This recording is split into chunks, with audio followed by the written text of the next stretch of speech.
Retour au débat de France 24 consacré aujourd'hui au rôle et aux intentions de la Turquie. Pour essayer d'y voir clair, à nos côtés, Emre Demir, journaliste, ancien rédacteur en chef de Zaman France.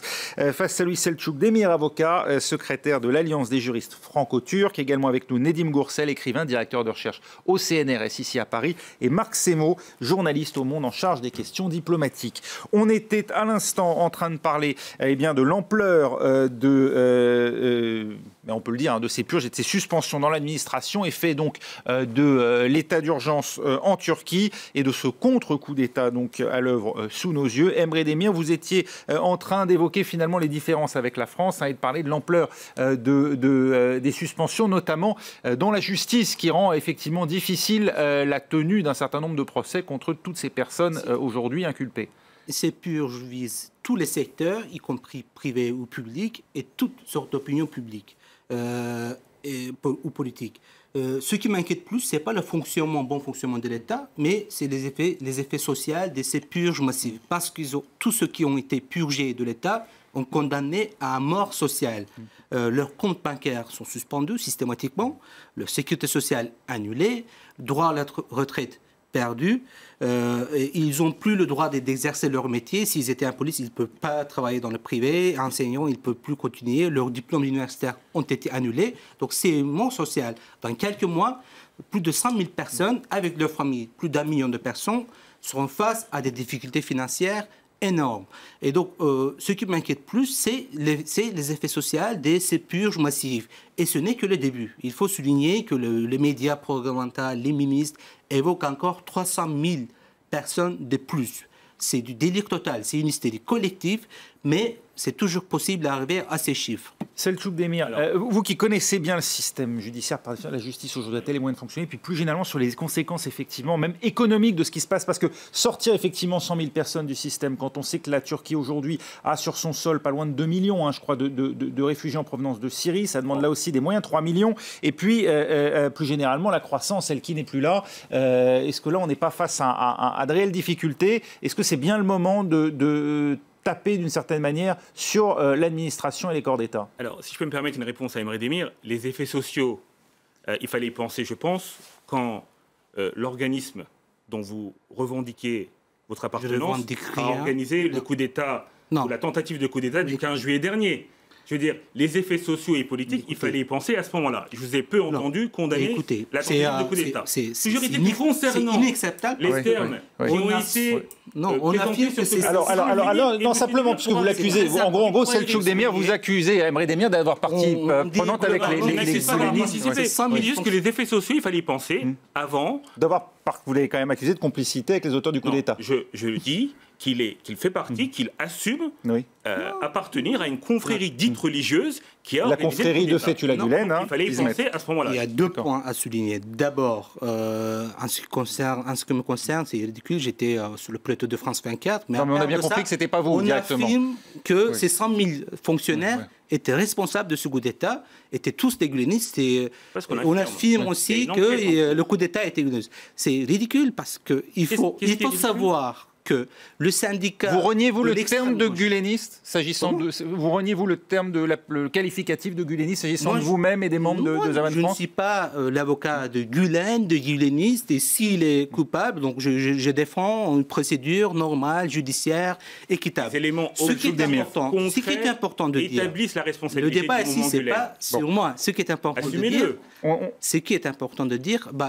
Assumez-le. Vous êtes avocat du consulat de Paris, donc vous êtes payé par l'État turc. Moi, je l'assume. J'assume le fait d'être un franco-turc. On avait compris quelles étaient vos positions, c'est pas grave. Non, il faut juste ajouter ça. Le président du Yersav, quand même, l'association des juristes qui était un anti-Gülen acharné, est en prison. Tous les membres du syndicat d'extrême gauche sont en prison ou sont limogés. Donc ces purges ne concernent pas du tout les gulenistes. C'est important de le souligner. Selçuk Demir, les effets sur l'appareil d'État et l'économie. Alors juste, on a quand même prêté des qualificatifs au président Erdogan et de façon générale à l'AKP qui sont, à mon sens, inacceptables. On ne va pas revenir dessus. Quand on a parlé de fascisme, il faut quand même, pour que les téléspectateurs comprennent, bien contextualiser les faits d'aujourd'hui et bien comprendre ce qui s'est passé. De 2002 à 2012, on a un gouvernement Erdogan, et notamment l'AKP, qui a réalisé qui a marché main dans la main avec votre cher Hoca Efendi. Il ne faut pas dire ici n'importe quoi. Permettez-moi que je finisse. Vous proclamez le droit à la liberté d'expression, permettez-moi que je m'exprime. De 2002 à 2012, l'AKP a réformé les libertés fondamentales et les droits de l'homme de manière révolutionnaire en Turquie, en accordant des droits constitutionnels et politiques aux Kurdes, en permettant la réforme des cours de sûreté de l'État, en assurant la multiplication des moyens d'expression de la société civile. Et c'est ce même fasciste, entre guillemets, qui aujourd'hui organiserait les conditions... On a vu des revirements dans l'histoire. Dictatorial. Ouais. À mon avis, ça n'a pas de sens. Il y a un contexte bien établi qui existe aujourd'hui en Turquie, notamment la crise syrienne, notamment les tentatives de coup d'État du mouvement Gülen, qui expliquent aujourd'hui cette crispation. Et qui tombe peut-être au bon moment pour porter la réforme de la Constitution, refusée jusque-là par la majorité des partis politiques. Ça n'a rien à voir, monsieur. Oui. Le régime présidentiel, ça n'a rien à voir avec tout ça. Il faut expliquer aux téléspectateurs qu'il y a un contexte qui est extrêmement lourd et que ça ne tombe pas du ciel et qu'évidemment, Erdogan, qui a été un démocrate et qui est toujours un démocrate, veut aussi défendre les institutions et la République. C'est la pression populaire qui, aujourd'hui, pousse le pouvoir à poser la question du rétablissement de la peine de mort, ou est-ce un prétexte? Il y a en effet une revendication du peuple turc, de certaines couches du peuple turc, éventuellement de rétablir la peine de mort. L'Assemblée nationale décidera. Ce n'est pas le président Erdogan qui va descendre tout seul. Il n'en a pas la capacité juridique. Donc si un débat à l'Assemblée nationale permet le rétablissement de la peine de mort. À titre personnel, j'y suis opposé parce que c'est contraire notamment aux engagements de la Turquie vis-à-vis de la Convention européenne de sauvegarde des droits de l'homme. Mais si le peuple turc le décide, on verra à ce moment-là. Marc Semo et ensuite Nedim Gürsel. Oui, sur la peine de mort, Erdogan dit « j'écoute le peuple ». Mais en même temps, il n'arrête pas de répéter « regardez, aux États-Unis, il y a la peine de mort, etc., etc., etc. » Erdogan, avant tout, est un démagogue maintenant.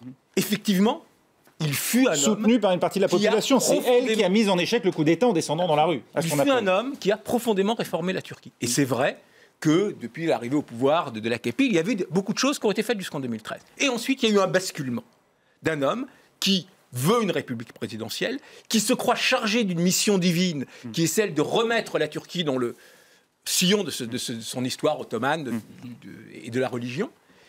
Donc, qui se croit investi de cette mission et qui veut avoir les outils constitutionnel de l'affaire. Il est chef de l'État, il a été élu dès le premier tour, c'est une performance à noter, en 2014. Maintenant, il veut avoir une véritable république présidentielle. Et pour cela, il est prêt à tout. Et c'est dans cette logique-là, en bon démagogue, en même temps parce qu'il sait qu'il a besoin de l'alliance avec l'extrême droite du MHP, nationaliste, parce que les voix simplement de l'AKP ne lui suffisent pas, que notamment, il utilise la peine de mort, parce que l'extrême droite, c'est une de ses revendications depuis longtemps, et que donc, c'est avant tout le choix d'un homme autoritaire, populiste, qui va faire un référendum, et probablement dans ce référendum, en même temps qu'il y aura la République présidentielle, donc la République fondée sur le pouvoir d'un seul homme, sur le check and balance que l'on peut imaginer, en même temps, il y aura un des articles de la Constitution qui, probablement d'une manière ou d'une autre, évoquera la peine de mort. Nedim Gürsel, quelle est votre réaction à ça et le positionnement et les intentions de Recep Tayyip Erdogan? Écoutez, d'abord, je voudrais rappeler que je ne suis pas l'avocat du diable, ni celui du consulat. Je suis un écrivain indépendant, un chercheur au CNRS, et je dis ce que je pense. Oui. Ça, c'est une première chose. Maintenant, je suis très inquiet de l'évolution actuelle de la Turquie vers ce régime présidentiel que le président veut instaurer coûte que coûte, taillé à sa mesure, et qui va faire que la Turquie ne soit plus candidate à l'Union européenne. Car la Turquie s'éloigne de plus en plus de cette perspective. Aujourd'hui, dire que le président Erdogan est un démocrate ferait même rire les corbeaux, comme on dit chez moi. Est-ce que l'Europe n'est pas responsable aussi d'avoir braqué Erdogan en lui fermant la porte très tôt? Les torts sont partagés, notamment la France, surtout le président Sarkozy a eu un discours de rejet qui a été mal ressenti en Turquie. Mais aujourd'hui même, le président Erdogan dit qu'il est l'Europe. Aujourd'hui, il vient de le dire. Nous avons à la personne du président Erdogan quelqu'un qui défie tous les jours les dirigeants européens. Donc, de quoi nous parlons vraiment? C'est celui qui a le plus fait pour la perspective d'adhésion à l'Union européenne. Comment pouvez-vous dire ça? Pour contrecarrer le poids de l'armée. Il a été très habile, il faut le reconnaître. Moi, certains de mes amis qui se disent libéraux y ont cru. Je n'ai jamais cru que Erdogan, depuis 2002, avait cette vision démocratique et voulait faire entrer mon pays dans l'Union européenne. Je l'ai écrit d'ailleurs. Je l'ai écrit à plusieurs reprises.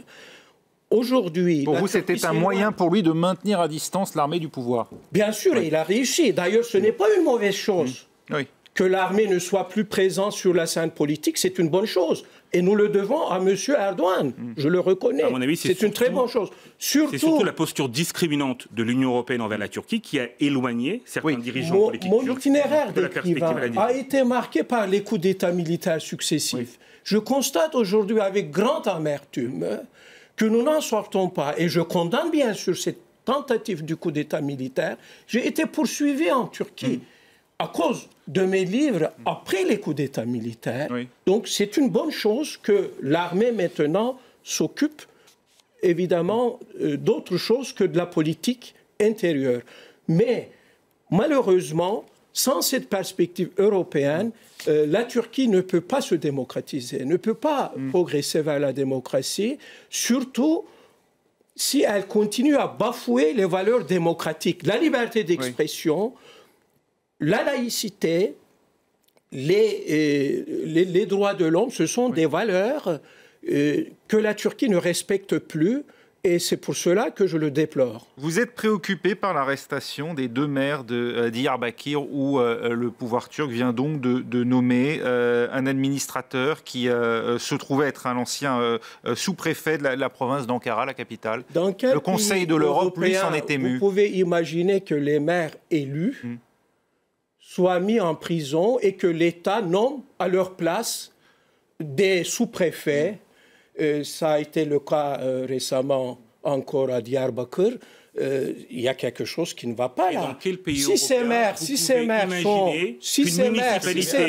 maires ont commis des choses que la loi n'admet pas, il y a des tribunaux pour cela. Ils peuvent être jugés, mais pourquoi jusqu'à ce qu'ils soient considérés comme coupables? Il y a la présumption d'innocence. Pourquoi les démettre d'autorité le Conseil de l'Europe? Dans quel pays européen est-ce que vous pouvez imaginer que les moyens de la municipalité sont mis au profit d'une organisation terroriste reconnue comme telle par l'UE et la France? Vous parlez du PKK. Comment est-ce qu'on peut concevoir cette idée que cette organisation qui a causé des milliers de morts depuis des années puisse être aidée par une organisation politique, fût-elle élue? On peut légitimement se dire qu'à un moment donné, il faut mettre un stop et il faut contribuer à réparer les dommages occasionnés par cette organisation terroriste. C'est l'état de droit. Non, je ne les condamne pas. Il y a un principe, ils sont en procès. Il y a un principe de sûreté également. Vous êtes capable de faire la différence. Des gens sont perquisitionnés, sont arrêtés, sont placés en détention, M. Gursel. Oui, mais vous les accusez d'avoir collaboré avec le PKK. Quand il existe des indices plausibles et concordants, on peut en effet... Vous avez un rôle de procureur en plus de celui de l'avocat du consulat. Nedim Gürsel, laissez simplement Selçuk Demir s'exprimer. En effet, vous me rappelez ma qualité d'avocat. Moi, j'ai l'impression que vous aussi, vous êtes l'avocat, en effet, du diable, comme vous l'exprimez depuis tout à l'heure. Alors, il faut le dire, Diyarbakir, donc c'est évidemment la question kurde qui se pose aujourd'hui. Il y a une volonté délibérée du pouvoir d'éradiquer les représentants de la communauté kurde au-delà même du PKK. Évidemment, il y a un lien très net et clair entre toutes ces arrestations. D'abord, on vise les Gülenis, les Kurdes, maintenant les laïcs, les libéraux. Là, parce qu'on assiste à un changement de régime. Il y a une coalition qui est en train de s'installer. Au sein de l'armée, les ultranationalistes qui sont un peu anti-impérialistes, etc., qui sont en train de prendre la main. Au sein de la police, ce sont les anciens nationalistes, les lougris, qui sont en train de prendre la main. Et donc, c'est une espèce de coalition politique entre les islamistes d'Erdogan et les nationalistes et les ultranationalistes. Et donc, évidemment, les deux grands ennemis, ce sont des Gülenistes et des Kurdes. Et ces purges, cette répression vise essentiellement ces deux groupes. Et donc le troisième groupe sera les kémalistes plus pro-occidentaux, qui ne sont pas forcément ultranationalistes, etc. Ce qu'on voit avec le cas de Cumhuriyet. De la laïcité de l'État. Tous ces détails nous montrent qu'il y a un changement de régime On n'est plus dans l'ancien régime, dans l'ancienne République démocratique laïque, et qu'Erdogan, le date fondateur, c'est 15 juillet, et Erdogan est en train de construire un nouveau régime politique. Comment comprendre, Marc Semo, dans ce cadre-là, l'intervention de la Turquie, d'abord en Syrie, et là, on la voit se rapprocher quand même assez près de l'Irak, puisque des chars sont à la frontière, dans la ville de Silopi. Dans la logique de cette alliance entre les islamistes et les ultranationalistes, il est évident que la Turquie ne peut rester, notamment dans les mots, extérieure à ce qui se passe à ses frontières. Oui.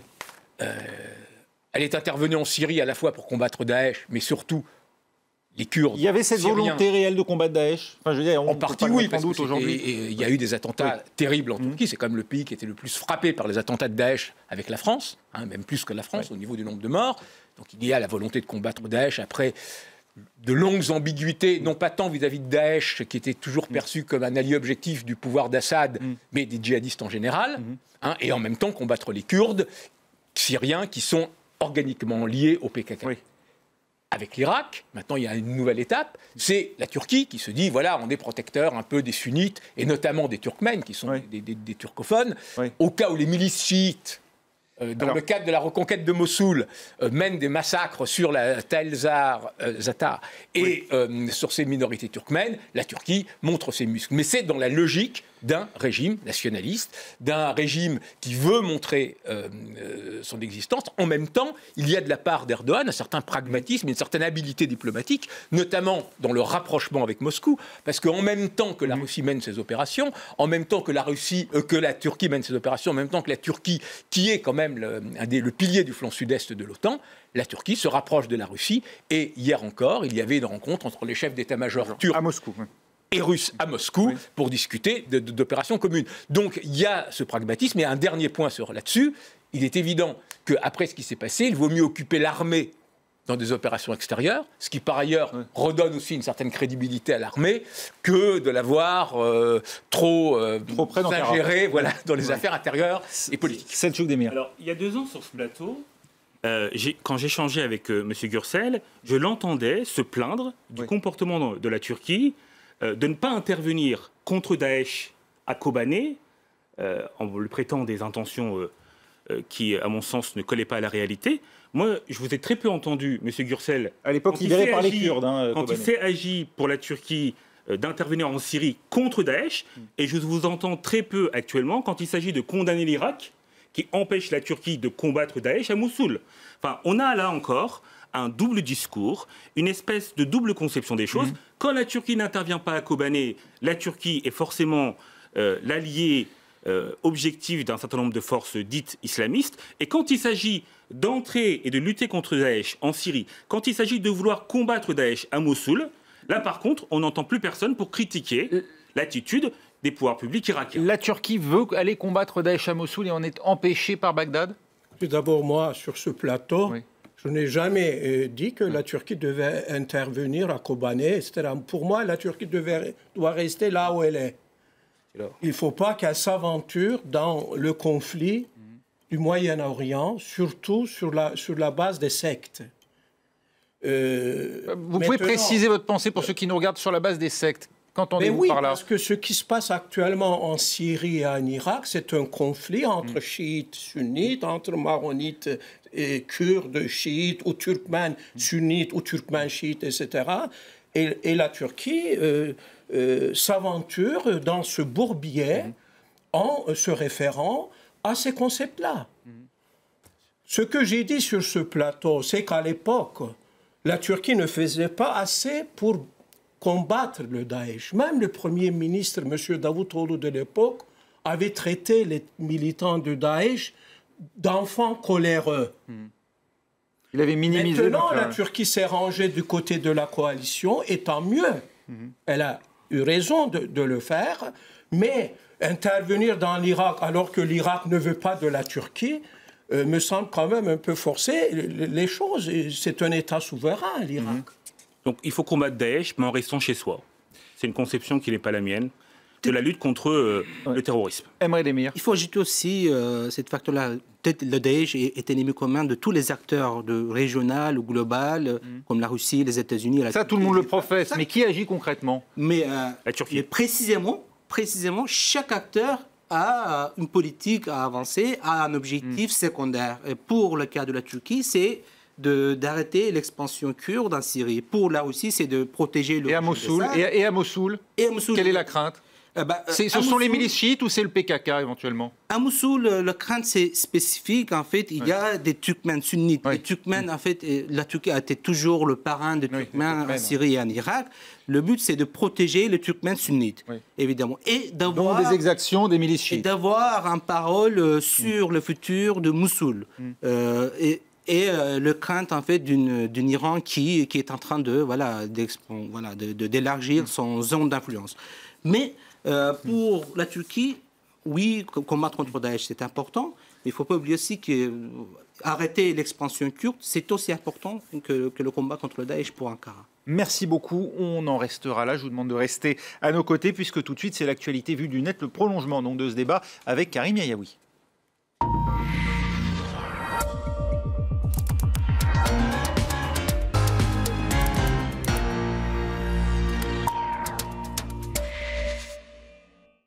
Avec vous, bonjour mon cher Karim. Les médias occidentaux s'interrogent donc jusqu'où ira Recep Tayyip Erdogan chez lui dans les purges. Alors dans les purges et notamment face aux médias, on évoquait beaucoup cette actualité sur Twitter aujourd'hui et notamment on partageait cette image de RSF avec un Recep Tayyip Erdogan qui rejoint ceux qu'on considère comme des prédateurs de la liberté de la presse.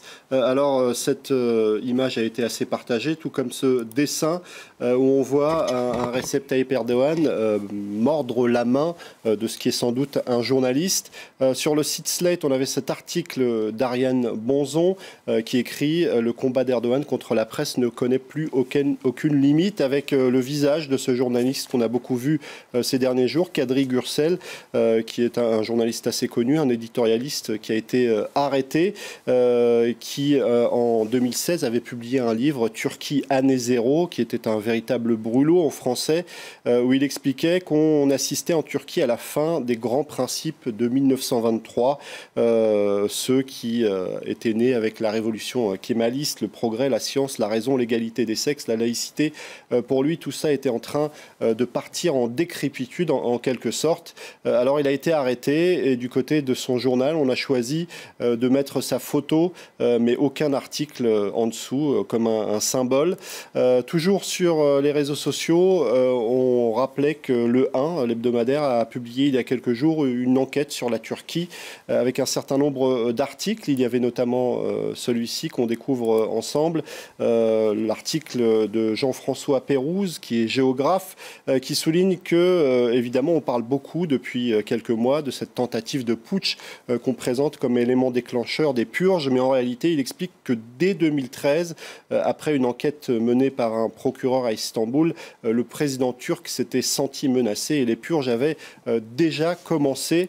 Du côté du 1, on trouve aussi cet article de Ece Temulkuran qui explique que la situation en Turc nous concerne tous parce qu'elle constitue, dit-elle, un avertissement face à la montée des populismes. Sur Twitter, toujours, certains s'interrogeaient où est l'Union européenne lorsque les droits de l'homme sont violés. Du côté de la presse canadienne, on parlait aussi de Recep Tayyip Erdogan, qu'on présente comme ayant eu un parcours qui l'a emmené de démocrate à sultan. La presse américaine n'est pas en reste, avec le Washington Post qui explique que le culte de la personnalité met en danger les rêves de démocratie en Turquie. Le New York Times également qui est très critique. Est-ce que la démocratie va survivre à Recep Tayyip Erdogan? Rien que ça. Et puis toujours du côté des médias anglo-saxons, le Guardian qui évoque ces actions à l'égard d'un certain nombre de journalistes, notamment des journalistes femmes, qui subissent des attaques sur les réseaux sociaux. Elles sont insultées par tout un tas de militants pro-Erdogan. En tout cas, c'est ce que raconte le Guardian. Et puis toujours sur les réseaux sociaux, on a ressorti cet extrait d'une interview de Recep Tayyip Erdogan à CNN. C'était le 1er avril 2016. Lui expliquait « Nous n'avons jamais rien fait contre la liberté d'expression ou la liberté de la presse. Au contraire, la presse en Turquie m'a beaucoup critiqué, moi et mon gouvernement, et m'a beaucoup attaqué. Et malgré ces attaques, nous avons été patients dans la façon dont nous avons répondu à ces attaques. En tout cas, ce n'était pas la tonalité qu'on retrouvait dans un certain nombre de médias. Et pour clore ce chapitre et rapprocher ça de l'actualité française, Recep Tayyip Erdogan, rédacteur en chef à iTélé, c'est une idée peut-être de Bolloré, un dessin signé Goutal. Merci beaucoup, Karim. Voilà, c'était un œil sur les médias. Restez avec nous, à suivre dans un instant un nouveau journal. Je remercie quand même au passage d'avoir été avec nous Emre Demir, Selçuk Demir, également Nedim Goursel et Marc Semo. Voilà, nouveau journal tout de suite sur France 24. Restez avec nous.